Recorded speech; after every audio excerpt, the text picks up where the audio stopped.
She was a sleepwalker. They didn't know that yet. The dog knew something was wrong before any of them did. Cleo had turned 2.5 in February. She was one of those children who seemed to exist at a slightly higher frequency than other people in the room. Louder, faster, more present, always moving. Her mother, Daniela Ferreira, said watching Cleo was like watching someone live inside a full-body exclamation point, which is why the nights had always been a relief. When Cleo slept, she slept completely. Face smashed into the mattress, arms thrown wide, a small body surrendering to unconsciousness with the same total commitment she brought to everything else. Or so they thought. Kodiak was a 3-year-old Great Pyrenees who weighed 131 pounds and whose primary life goals were eating leaning against people's legs and monitoring the yard from the top of the back steps. He was a livestock guardian breed, and he treated the Ferreira household the way his ancestors had treated mountain flocks.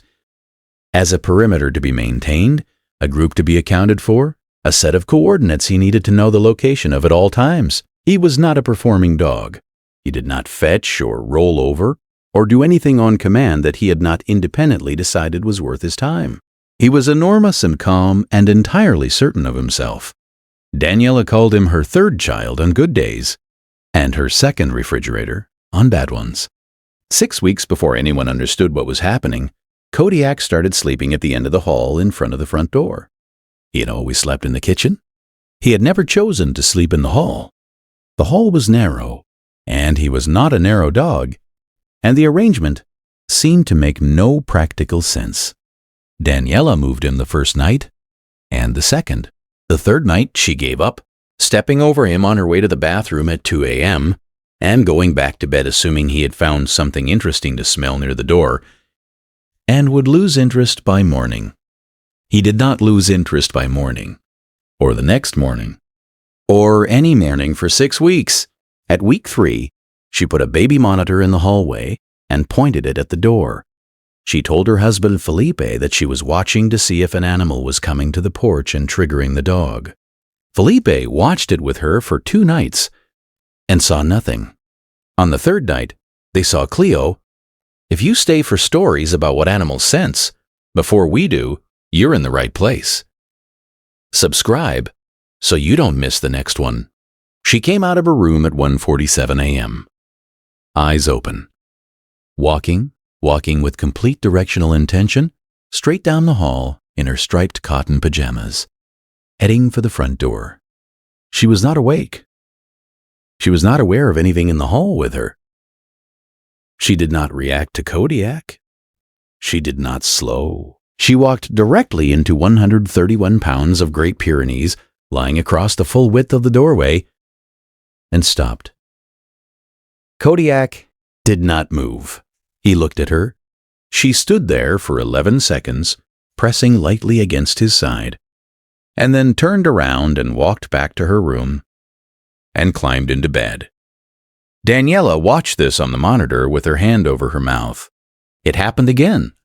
3 nights later, and the night after that. Kodiak did not move until Cleo turned around. On the nights it did not happen, he lay there anyway, in the hall, across the door, waiting for the possibility. The pediatric neurologist, Dr. Adiz Okonkwo, evaluated Cleo over 3 appointments and confirmed somnambulism, childhood sleepwalking, with what she described as a higher-than-average distance traveled and directional consistency toward exit points. She said Cleo would have needed a door handle tall enough that she couldn't operate it yet, but within another few months, she would have been capable of opening the front door. She said a child who sleepwalks toward exit points and reaches an operable door is a child in danger. She said she had never had a case presented to her where the safety intervention had already been handled by an animal before. The family knew what they were dealing with. She said, whatever your dog knew, he knew before you did, by at least 6 weeks. Has your dog ever guarded your child in a way that made no sense until it suddenly made complete sense? Tell us in the comments.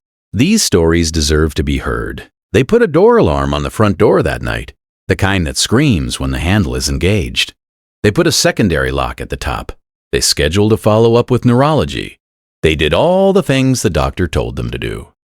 Kodiak still sleeps in the hall, not every night. Some nights he goes back to the kitchen. But on the nights when something in the house is different, on the nights when the frequency Cleo operates at does not completely power down with the lights, he is in the hall, across the door, certain of what he is doing, not requiring anyone to understand. Every guardian deserves to be recognized, even the ones who never asked for anything in return. If stories like this matter to you, subscribe so you never miss the next one. He is 131 pounds of accumulated instinct, and he positioned all of it between a 2.5-year-old girl and an unlocked door for 6 weeks while the people in that house slept and believed everything was fine. He did not do it for thanks. He did not do it because anyone asked. He did it because it was his job.